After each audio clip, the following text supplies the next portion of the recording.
Ini yang baru-baru ini menurut saya juga penyelundupan hukum. Bagaimana seorang Gibran itu dengan usianya yang belum masuk kriteria sebagai wakil presiden diupayakan sedemikian rupa sehingga bisa masuk.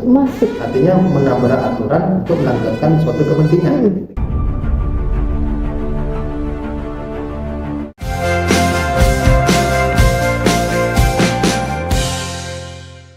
Oke, mengenai yang Bapak bilang tadi, kan Bapak di background Bapak itu menjadi dosen sudah 10 tahun gitu ya Pak ya? 10 tahun. Nah, Bapak tadi juga tamatan dari S1 Hukum dan S2 di Inja gitu ya Pak ya?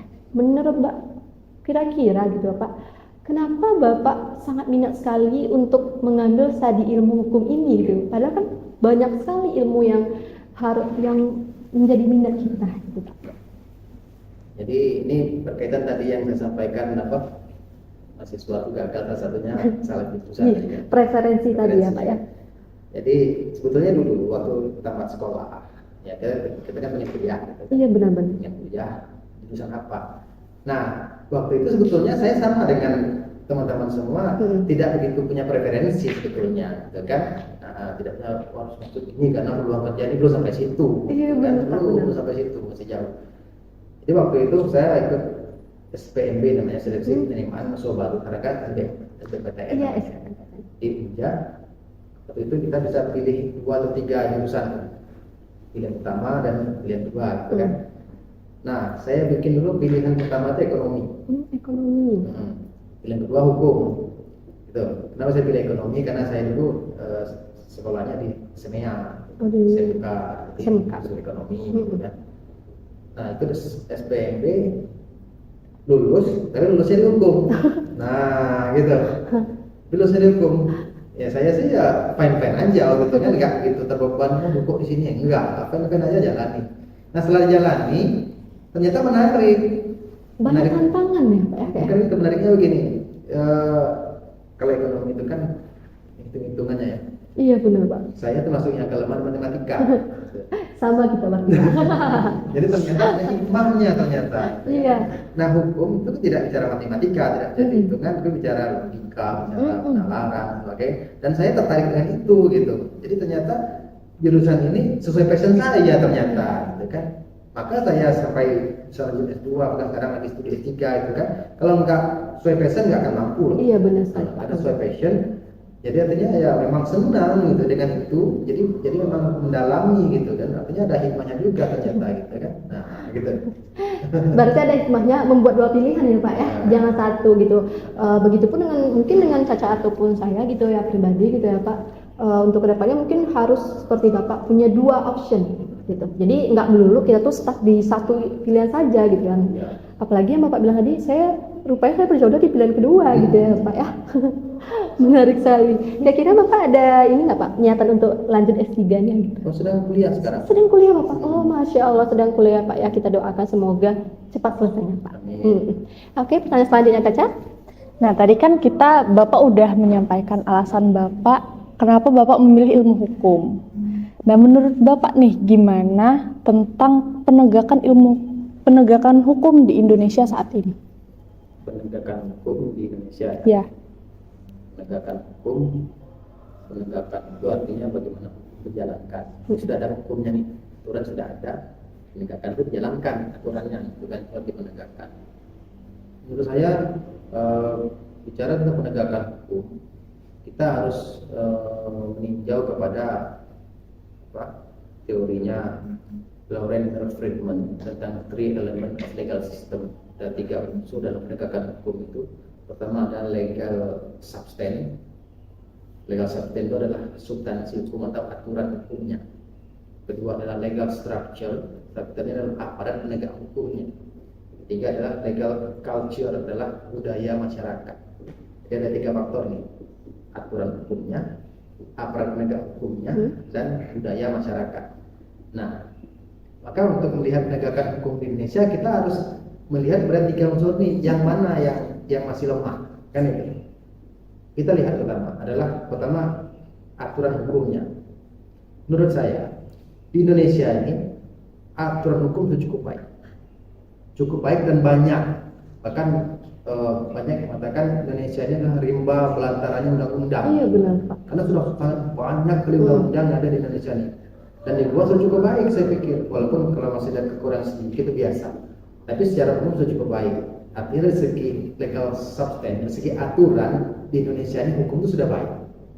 Aturannya sudah baik, ya, regulasi sudah baik. Kita masuk kedua adalah legal structure, aparat penegak hukumnya. Nah, di sini kita bisa menilai bagaimana kualitas aparat penegak hukum di Indonesia ini. Aparat penegak hukum itu dalam arti luas ya, bukan hanya bicara polisi, bukan hanya itu. Semua polisi, jaksa, hakim, pegawai negeri, semua yang di pemerintahan itulah aparat penegak hukum. Karena dalam arti orang yang menjalankan undang-undang, aturan itu penegak hukum namanya. Nah, di sini yang masih bermasalah. Karena ada aparat-aparat penegak hukum itu yang masih memiliki moralitas yang kurang baik, yang masih bisa istilahnya penyelewengan hukum, gitu kan? Ya, misalnya seperti polisi, misalnya atau jaksa, orang ditangkap polisi bisa nego-nego supaya dilepaskan ketika itu legal. Iya benar Pak. Polisi menggerebekkan orang sedang pesta sabu-sabu dan digerebek malam, orang digerebek tangkap. Kan seharusnya tangkap aja, burung aja gitu kan. Dinegokan ke keluarga, ini anaknya ketangkap nih gimana? Tolong lepasin kata keluarganya kan, bayar sekian katanya, bayar sekian lepasin malah itu juga. Itu kan sudah bobrok kan? Iya benar Pak.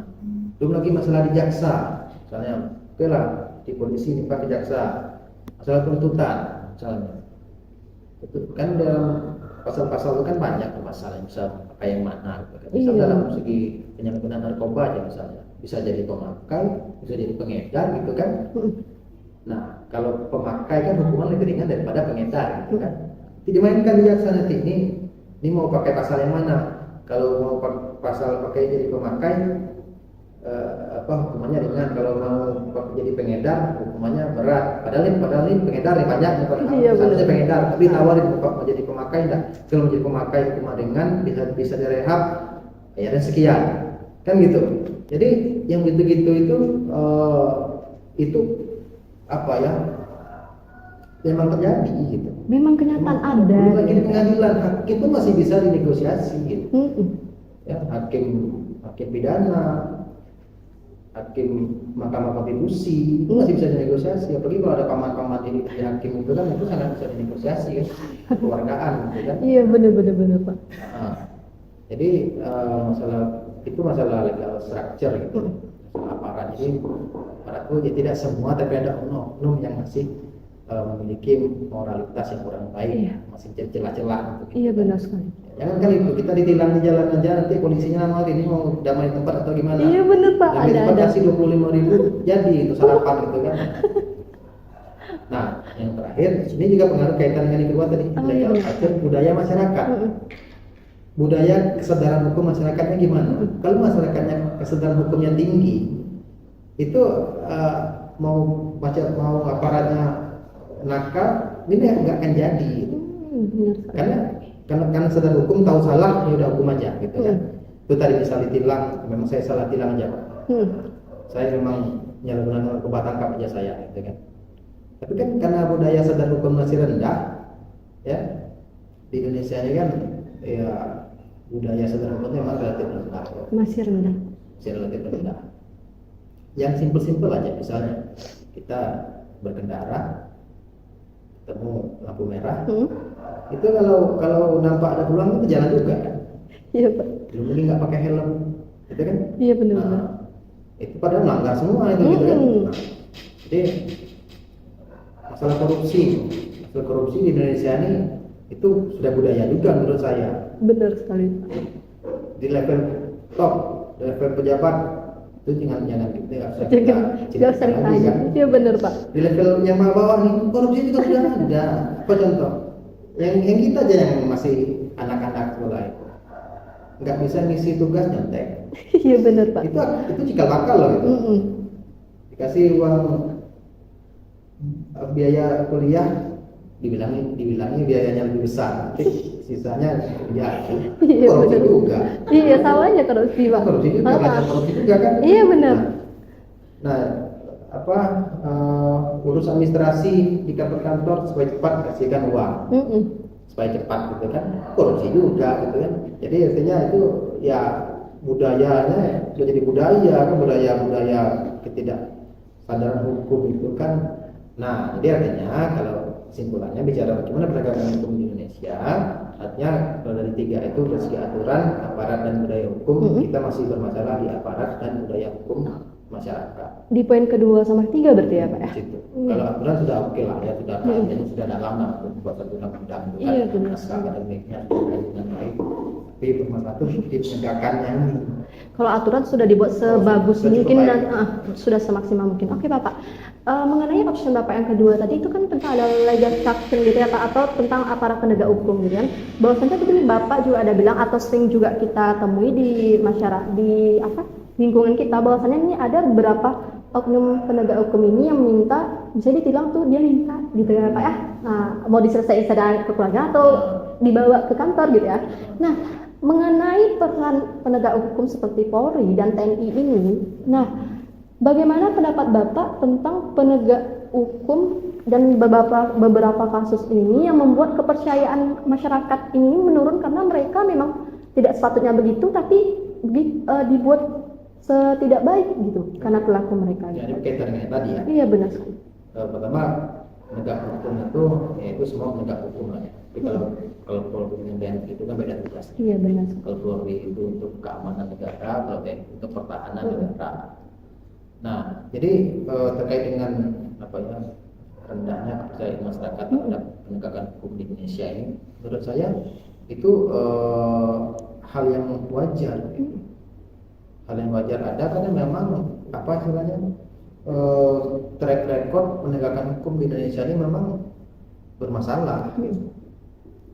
Jadi penyimpangan hukum itu terjadi. Ada penyeludupan hukum gitu kan. Ya. Ini yang baru-baru ini menurut saya juga penyeludupan hukum nih. Bagaimana seorang Gibran itu dengan usianya yang belum masuk kriteria sebagai wakil presiden diupayakan sedemikian rupa sehingga bisa masuk. Artinya menambah aturan untuk melanggengkan suatu kepentingan gitu kan. Itu menurut saya sangat tidak etis. Iya, benar sekali Pak. Mungkin secara yuridis itu ada jalannya ke MK, oke. Secara yuridis bisa, tapi secara moralitas, secara etika itu sangat tidak bermoral, sangat tidak beretika. Artinya itu ada semacam upaya penyelundupan hukum kan untuk melanggengkan suatu kepentingan tertentu. Kan? Nah, itu sangat tidak etis menurut saya. Nah itu juga membuat kepercayaan masyarakat jadi turun gitu kan. Belum ke Mahkamah Konstitusi, sidang yang terakhir kemarin sidang sengketa pilpres. Benar. Yang akhirnya juga kan menolak juga kan akhirnya kan, walaupun ada dissenting opinion dari 3 hakim yang 3 yang menolak, 3 yang menerima sebetulnya gugatan itu. Tapi kan akhirnya diterima juga.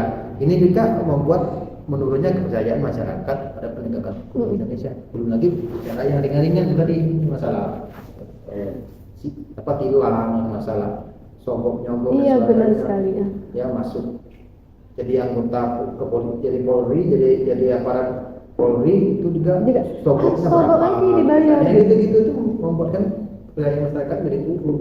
Wajar saja. Gitu. Tapi tidak bisa juga masyarakat menyalahkan pemerintah sepenuhnya karena masyarakat juga andil.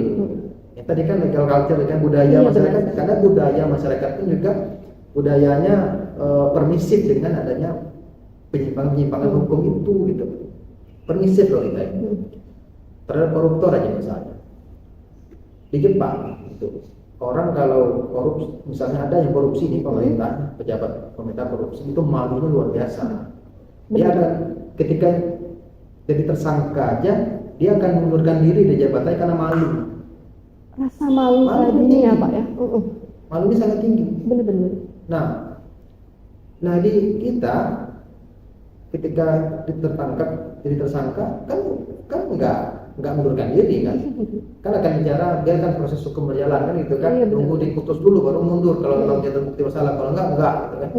Nah padahal kan situ ada etika, ada moralitas gitu kan.